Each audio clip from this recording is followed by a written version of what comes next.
From JBS Studios in Greater New York, this is the JBS News Update with Teisha Bader.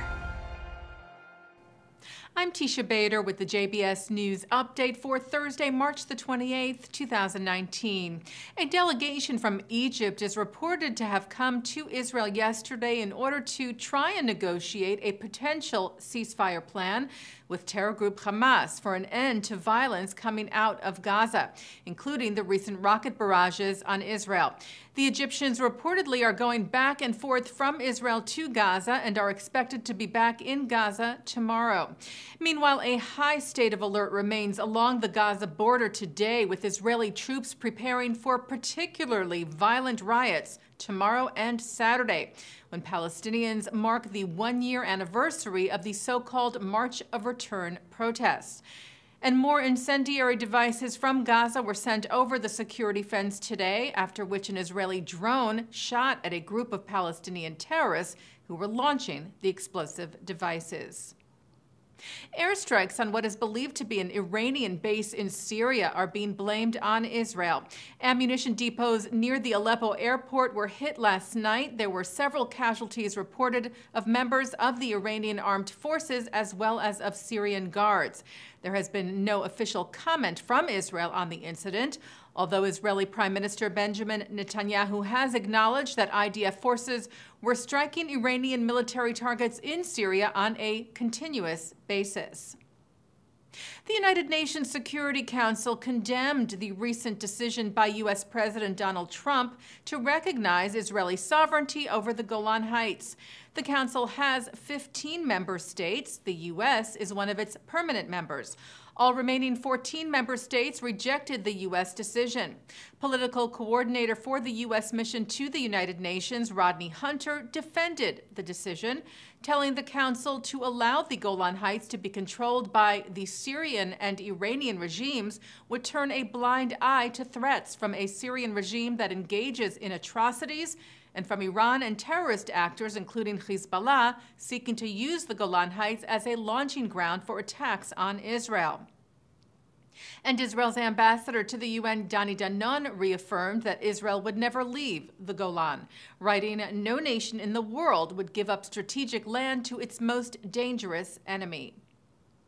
And U.S. Secretary of State Mike Pompeo referred to the Golan recognition yesterday at a meeting of the State Foreign Operations and Related Programs Subcommittee of the House Appropriations Committee, saying he felt the U.S. recognition would increase the likelihood of a resolution of the conflict between Israel and the Palestinians.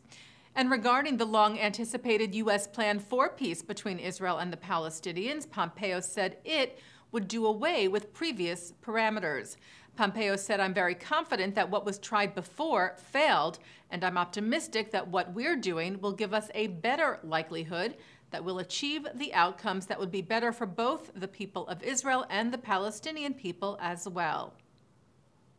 A senior minister from the United Arab Emirates called for a strategic shift in Israel-Arab ties and said that the Arab boycott of Israel, formally declared in 1945, was a mistake.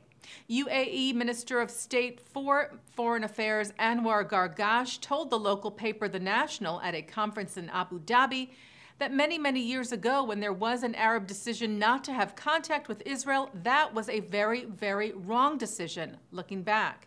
He said the boycott made it harder to resolve the Israeli-Palestinian conflict. And while Gargash has also been critical of Israeli policy, his remarks yesterday are another sign of warming ties between Israel and the UAE. If you recall, Israel's judo team competed in the Abu Dhabi Grand Slam tournament last October, where Hatikva, Israel's national anthem, was played for the first time.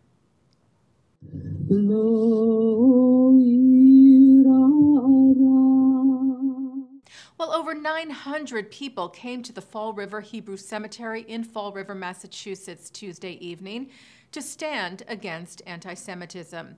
As we reported to you, 59 Jewish headstones were defaced with hateful messages and Nazi slogans and imagery, and some toppled over almost 2 weeks ago. The vigil was led by the Anti-Defamation League of New England, whose director, Robert Treston, told the crowd the desecration was a crime against the community and the community would not be intimidated. On one of the headstones, the words "Expel the Jews" were written. And we have a message for the individual who wrote it. We will not be expelled. We will not remain silent. A reward for information leading to the arrest and conviction of those responsible for the vandalism now stands at $16,000. The Latin American Jewish Congress, an affiliate of the World Jewish Congress, recognized the King of Spain for his restitution of civic rights to Sephardic Jews, Jews of Spanish descent. His Majesty Felipe VI received the Shalom Prize earlier this week. The king said, "We have been working for a long time to recover the Jewish heritage and restore this ancestral bond so that Spain can recover part of her soul."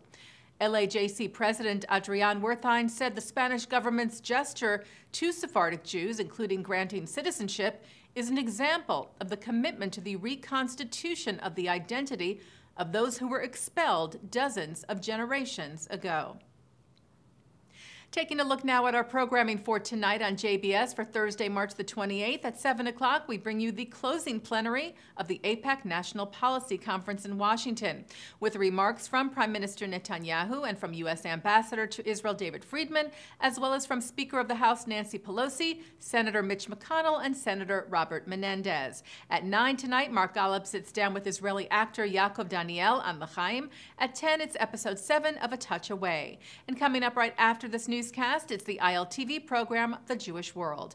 And that's the JBS News Update for Thursday, March the 28th, 2019. I'm Teisha Bader.